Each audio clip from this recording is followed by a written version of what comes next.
Le pudding à l'arsenic. Oh oui.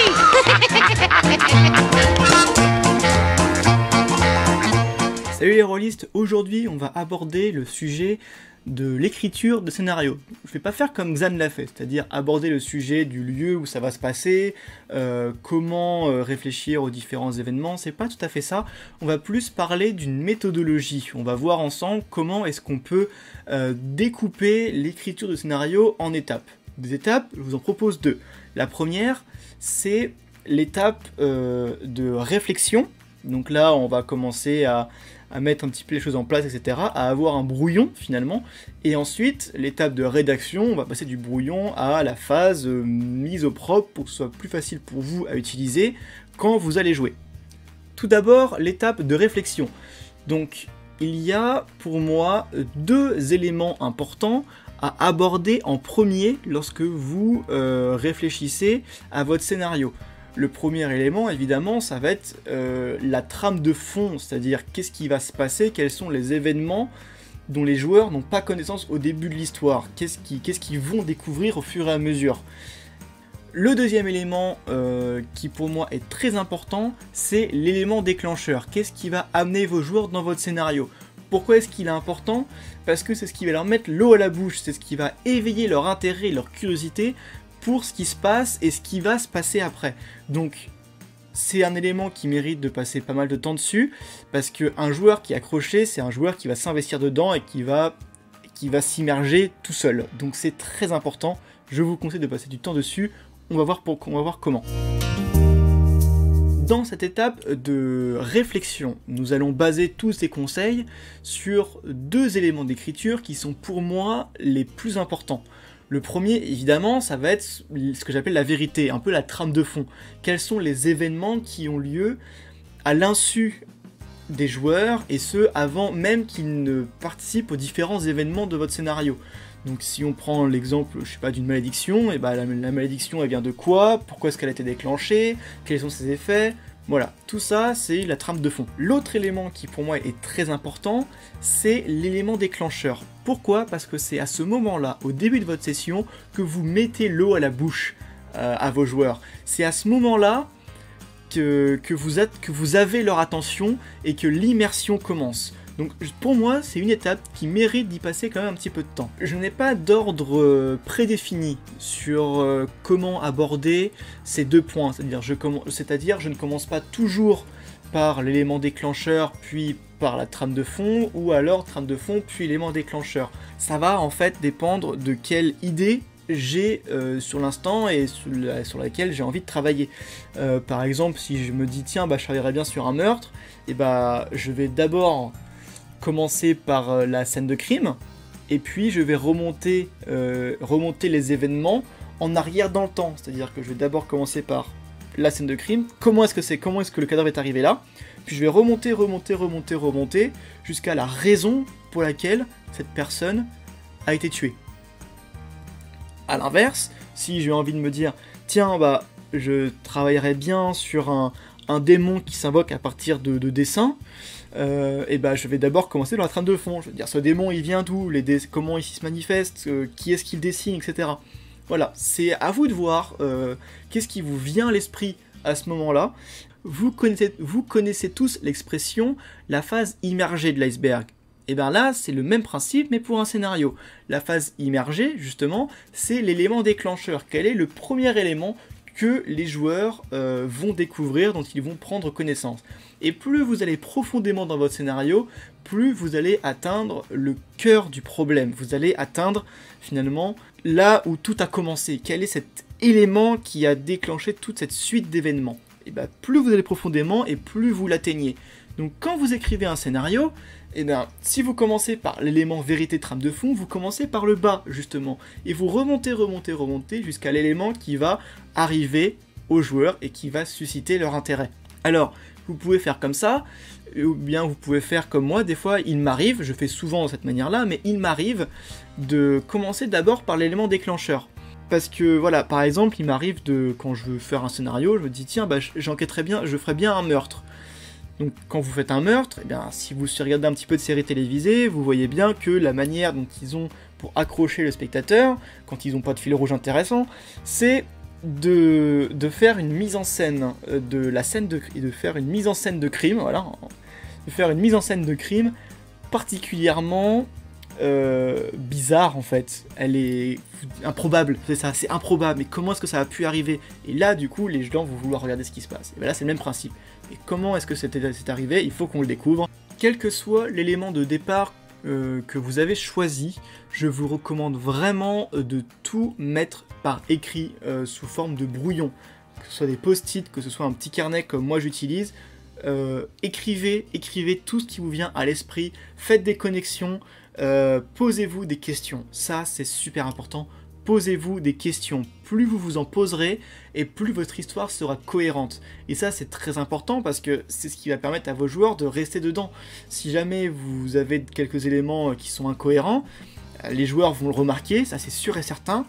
Ils vont le remarquer et ils vont se dire « Mais non, c'est pas logique, ça aurait dû être comme ça, ou il aurait dû réfléchir de cette manière-là. » Et là, l'immersion, elle est brisée. Ça colle plus très bien. Parce que si vous posez la question et que vous êtes là en mode « c'est mort. » Posez-vous les questions à l'avance, et comme ça, quand ils vous posent les questions, vous dites « Oui, mais c'est parce que non. » Ah oui, d'accord. Hop, pas de problème, c'est réglé. On va considérer maintenant que votre scénario est écrit et que vous êtes prêt à passer à l'étape de mise au propre. Alors, je vous déconseille de rédiger tout simplement le scénario, parce que vous allez vous restreindre à une ligne droite, et vous savez très bien que les joueurs, quand ils jouent, ça se passe comme ça. C'est le bazar, ils vont dans tous les sens, vous ne pourrez jamais les tenir avec une ligne droite. C'est pour ça que je vous propose une manière de mise au propre qui va vous permettre d'avoir une liberté de mouvement. Et pour ça, on va utiliser le logiciel qui s'appelle Xmind. Je vous mets le lien pour avoir le logiciel dans la description. Il est gratuit, donc vous en faites pas, et vous allez voir, moi je le trouve très pratique, je m'en sers très souvent. Donc voilà ce qu'on a lorsque l'on ouvre un nouveau fichier sous le logiciel Xmind qui va nous permettre de faire ce qu'on appelle une mind map. Donc c'est quoi une mind map? C'est une espèce d'immense organigramme sur lequel différents éléments vont être reliés entre eux afin de donner des relations. Et bien évidemment, dans un système de jeu de rôle, dans le contexte de l'écriture d'un jeu de rôle, on va partir du principe que tous les éléments seront les protagonistes, factions et autres, tous les éléments importants de votre scénario, et on va les relier entre eux afin de désigner toutes les relations qu'ils ont et d'écrire un peu tous ces personnages. Donc quand vous avez commencé, vous avez votre sujet central. Bien évidemment, c'est bien sûr autour de ça que tout votre scénario va se baser. Donc si on prend l'exemple d'une enquête meurtrière, voilà, une investigation, vous double-cliquez sur le sujet et on va dire par exemple que c'est la victime qui est au milieu de tout ça. Voilà. Si vous voulez créer un autre sujet qui sera relié, vous allez dans une zone blanche autour, donc il n'y a que ça, donc c'est bon. Double-cliquez et un sujet flottant apparaît. Donc pareil, double-cliquez encore une fois et on va mettre par exemple que c'est le frère. Voilà. Donc vous avez votre petit sujet flottant. Si vous voulez donner une description sur ce sujet, vous cliquez dessus, clic droit, insérer, sous-sujet, et vous avez voilà cette petite case commentaire qui apparaît, et bien vous pouvez la mettre ce que vous voulez, on va mettre son prénom, voilà, vous mettez prénom, caractère, objectif, voilà. Je mets ça parce que globalement, c'est à ça que va servir cette petite case. Alors là j'ai tout mis sur une ligne, mais évidemment si vous réinsérez un nouveau, voilà, si vous en insérez un nouveau, vous avez un autre sous-sujet, et un autre, et puis il n'y a pas de limite. Donc vous avez votre sous-sujet avec son identité, objectif, caractère, et si vous voulez le relier d'une manière ou d'une autre à la victime, et bien vous le resélectionnez ici, et vous allez chercher la flèche qui est en haut. Voilà, une flèche apparaît.